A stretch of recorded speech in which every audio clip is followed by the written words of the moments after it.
Nous là au bord du parcours de la première nationale à Casaubon. Donc là on s'est entraîné aujourd'hui sur le secteur du bois. Beaucoup de poissons-chats dans les gros numéros, quelques brèmes qui sont rentrés à la fin. C'était une pêche intéressante, donc on a pu en fait constater que ces numéros-là sont dominants. On le savait déjà, mais on l'a revérifié. Donc on avait monté des lignes spécifiques pour pêcher les chats et aussi pêcher les plaquettes. Donc je vais te faire découvrir tout ça. C'est gentil. Alors, en fait sur les lignes à chat, j'ai monté deux types de flotteurs. J'ai monté donc les Jean-François, les flotteurs classiques que tout le monde utilise depuis des années. Alors l'avantage du Jean-François, c'est qu'il a une antenne assez visible, très sensible. Lorsque les chats deviennent un peu plus difficiles et lorsqu'il n'y a plus de dérive, ce flotteur-là est très intéressant parce qu'il permettra de visualiser les touches beaucoup plus facilement que sur un flotteur antenne plastique beaucoup plus forte. Voilà. Donc c'est très intéressant si la dérive se calme et si les conditions deviennent lisses. C'était en quel poids là? Là j'ai monté en fait deux lignes à chat, 2 grammes et 3 grammes en Jean-François. Voilà. Avec une plombée. Très basse. Je vais te montrer, bouge pas. Avec une plombée massive voilà, à 30 cm de l'hameçon. La l'hameçon est ici. Il y a un plomb de touche là. Et donc la masse de plomb qui se situe à environ une trentaine de centimètres de l'hameçon. Et ton bas de ligne c'est 10 cm? Bas de ligne c'est une quinzaine de centimètres. Et l'hameçon? L'hameçon c'est un hameçon de 14, assez gros. Une tige assez longue qui permet facilement d'écher assez rapidement et de décrocher rapidement les poissons-chats. C'est quoi comme référence? Tu te rappelles pas? Ah non, celle-là, cette référence-là, non, je la connais pas par cœur. Ensuite, tu as des lignes plus spécifiques à chat. Donc là, c'est des flotteurs équipés d'une antenne plastique très porteuse. Donc ça permet de pêcher avec des aiges plus volumineuses comme des gros terreaux, voilà, ou des crevettes éventuellement. Donc le côté fort de l'antenne, ça permet justement de supporter ce poids et de ne pas avoir de fausses touches. Voilà. Là, le montage, contrairement aux Jean-François qui était un montage un peu soft pour les chats, là c'est beaucoup plus hard, beaucoup plus dur. C'est trop bien. Tu as tous les plombs en fait qui sont au niveau de la boucle du raccord du bas de ligne, donc à 15 cm de l'hameçon. Et l'hameçon, la référence, celui-là c'est un 30-65, un numéro 14. Donc c'est des hameçons spécifiques à chat, développés par Jean, par Sensas, quoi. Voilà. Et après, j'ai monté 2 lignes pour pêcher les poissons blancs, les plaquettes principalement. Donc c'est des Padova, donc c'est des flotteurs à antenne fibre, fine. Donc ça permet de visualiser toutes les petites touches. Donc là c'est des flotteurs pour pêcher globalement avec des verres de vase. Au niveau du réglage des lignes, généralement c'est une pêche légère, traîne, très légère. Et puis la plombée est beaucoup plus souple que sur les autres montages. Donc tu as un bas de ligne un petit peu plus long, qui doit faire 18 cm. Tu as un montage sur 3 groupes, donc un plomb de touche, un plomb intermédiaire et la masse. Donc là on se situe en gros à 45 cm, la masse est à 45 cm de l'hameçon. Donc c'est beaucoup plus souple sur la partie basse. Donc de là à là, il y a... Là il y a une quinzaine de centimètres et là encore une quinzaine. Et là ici il y a 15 cm, 17 cm de bas de ligne globalement. Voilà.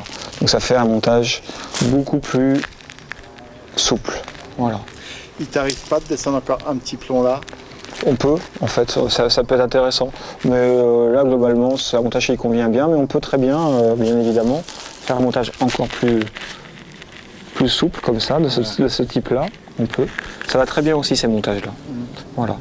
Bon, généralement, on fait ces montages-là quand on a des plombs de touche, des plombs un peu plus petits ici, et ça donne encore plus de souplesse à la mise en place de la ligne. Là, les plombs sont un peu trop gros pour faire ce montage-là. Et ton poids de plume sur celle-ci? Ça va être entre 0,8 et 1,25 g.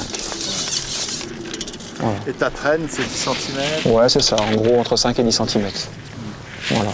Et bon, après j'avais monté des anglaises, mais bon, ici, dans les places où on a pêché, malheureusement, c'est pas très intéressant parce qu'il y a tellement de poissons sous la canne que c'est une perte de temps, en tout cas, de pêcher au moulinet. Il faut aussi reconnaître que là, tu es quand même sur une super place. C'est une super place. Bon, comme on s'est entraîné, j'ai quand même pêché un petit peu pour voir un petit peu ce que ça donnait. Donc j'ai monté des cannes très rigides. Donc c'est des cannes très spécifiques avec une action très rigide. Ça permet en fait de sortir d'autorité des poissons-chats. La canne est tellement rigide que la courbure, lorsqu'on a un poisson-chat, est très légère. Pas parabolique? Non, pas du tout. C'est une trique. Donc ça permet en fait, lorsque l'on mouline, que le fil rentre assez facilement dans le moulinet. Parce que quand on a une canne trop souple, lorsqu'on tire fort sur un poisson, la courbure créée par la canne empêche de mouliner très vite. Sinon, ça ne mouline pas. De toute façon, si on allait trop vite, le fil est freiné par la courbure forte de la canne. Voilà. Donc c'est surtout pour ça qu'il faut des cannes assez rigides pour pêcher les poissons-chats et pour pouvoir les extraire facilement du fond, quoi. De toute façon, si tu pêches avec, tu vas pêcher quoi, 30, 25, 30 mètres, non? Ouais, c'est ça. On peut pêcher à 25-30 mètres avec des flotteurs assez lourds, 14-16 grammes, avec du plomb sur la ligne. Alors là, c'est un montage très particulier. Ça, c'est... Donc j'ai une bille percée de 2 grammes avec quelques petits plombs. En fait, c'est très brutal, hein. C'est vraiment des montages... Ça ressemble à ton montage au chat? Sur la ligne au cou, ouais, tout à fait. Ça ressemble c'est un peu, on reporte le montage de la ligne au cou sur le montage de la ligne anglaise. Je vois que tu as mis un émerillon, c'est pour Voilà. ça vrille? Oui, à l'anglaise, on utilise souvent des émérillons, ça permet de... Parce que là, ça te fait 2 plombs plus l'émérillon, donc le poids, il est quand même déjà... Ouais, mais là, en fait, c'est vraiment juste pour éviter que ça vrille, parce qu'on utilise quand même des éches assez volumineuses, et donc ça permet d'éviter tous ces problèmes-là. Je vais te poser la question sur l'hameçon encore. C'est un 30-65, c'est un numéro, ça doit être un numéro 12 celui-là. Donc c'est un hameçon assez fort de fer, longue tige, qui permet en fait d'écher rapidement et de décrocher facilement les poissons-chats. Oui, je me dis, oui, vous prenez des grandes tiges pour ça, de toute façon. Oui, tout à fait, ouais. C'est des bons hameçons, hein, pour ces pêches-là, c'est vraiment... Et le piquant, c'est ça aussi qui est important pour le poisson-chat? Ouais, le piquant, bien évidemment, et surtout la longue tige, vraiment c'est ça qui est l'intérêt, parce qu'en fait, lorsque le poisson-chat avale, il y a toujours une partie de la tige que l'on arrive à récupérer avec les doigts. Et du coup, on arrive facilement à l'extraire de la bouche du poisson-chat. Il faut aller plus vite, il faut aller vite. C'est qu'une question de vitesse, ouais. C'est une question de mécanique pour aller vraiment beaucoup plus vite. Sinon, la tige a que cet intérêt-là, en fait, la grande tige. Quel intérêt en manipulation, pour gagner du temps. Voilà. Sur les poissons blancs, la tige est beaucoup plus petite. Ah oui, la tige est beaucoup plus petite et puis le poids de l'hameçon est beaucoup plus léger, de manière à ce que le poisson assimile plus rapidement les éches et qu'il n'y ait pas de refus à l'engame. Parce que le poisson-chat est un poisson qui n'est pas très regardant. En fait, quand il y en a beaucoup. Quand il y en a beaucoup, il n'est pas très regardant. Alors là, bien sûr, ce qu'on a vu, c'est qu'il faudra une chance incroyable au tirage pour passer à travers les mauvaises places. Parce qu'en fait, dans chaque secteur... Tu peux me donner, tu sais à peu près déjà les places que tu ne voudrais pas malheureusement? Ouais, je préférerais parler de celles que je voudrais, comme ça au moins j'essaierai de pas parler de celles des autres. Donc en fait, dans l'absolu, les places qui seraient valables dans le secteur digue seraient les numéros 8 à 15, avec une dominance bien sûr des plus gros numéros. Tout ce qui est près du déversoir. Ouais, plus on se rapproche du déversoir, plus on est dans le centre de l'étang en fait, et plus on a d'entrée de poissons. Après, plus on se rapproche dans les petits numéros, on se rapproche du secteur en fait bois, mais le problème c'est que ça fait une espèce d'anse où là il n'y a pas d'appel de poisson. Le poisson ne peut pas venir dans l'anse, c'est pas possible, il peut venir que du large. Donc en fait, la problématique est que l'appel de poisson est bloqué à cause de cette conche, de cette anse qui n'est pas favorable pour les petits numéros. Bon après, donc là-bas, les gros numéros, donc 8 au 15 qu'il faut prendre. Ici dans le secteur bois, ça va être globalement encore les mêmes numéros, on va dire du 10 au 15, et aussi le 3 qui est une pointe dans les petits numéros, qui est une place intéressante. Mais après, il y a des places qui sont très difficiles. Le 1 est dans un retour, où là, pareil, ça fait la même problématique que le 1 du secteur digue. C'est un endroit où en face, malheureusement, on est dans une conche, et il n'y a pas d'entrée de poisson du large, quoi. Ce que j'ai vu aujourd'hui, c'est que Maël-Play sur les deux, s'en sortait super bien. Lui. Ouais, donc voilà, c'est qu'en fait, je pense qu'il y aura deux zones. Une zone très favorable, 10 au 15, et une zone un peu plus, on va dire, qui est correcte, on va dire aux alentours du 3, mais ça ira pas beaucoup plus loin que ça. Peut-être le 2, peut-être le 4, mais ça va être compliqué. Et après, les places du milieu vont être certainement très difficiles. Le 1 ne doit pas être une place très facile non plus, malgré que ça soit le numéro 1, c'est une aile. Mais malgré tout, elle est trop enfermée pour que ce soit valable. Et puis après, il y aura le dernier secteur, la tour d'Aviron, là-bas, où c'est très bizarre. En fait, on se situe à un endroit à l'entrée du lac, où il y a des petits canaux qui alimentent le lac.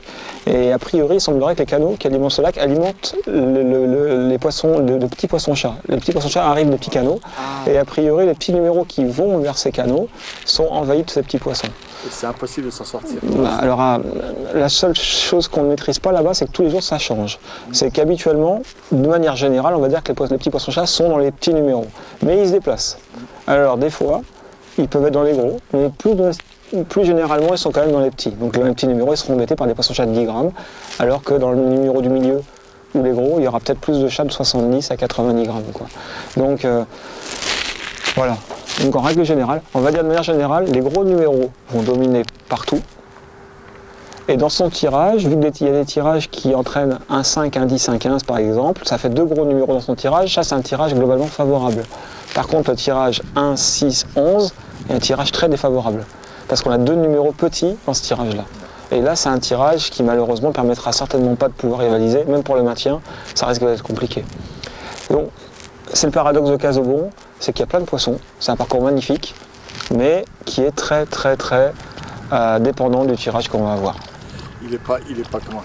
Pour toi, il n'est pas assez régulier, quoi. Non, c'est malheureusement, même si je pense que tout a été mis en place pour essayer d'avoir... Oui, ils ont fait tout ce qu'ils pouvaient, on l'a vu. Essayer d'avoir des choses correctes, mais je pense que malheureusement, le constat, et là en tout cas l'entraînement, c'est que les résultats sont très disparates d'une zone à l'autre.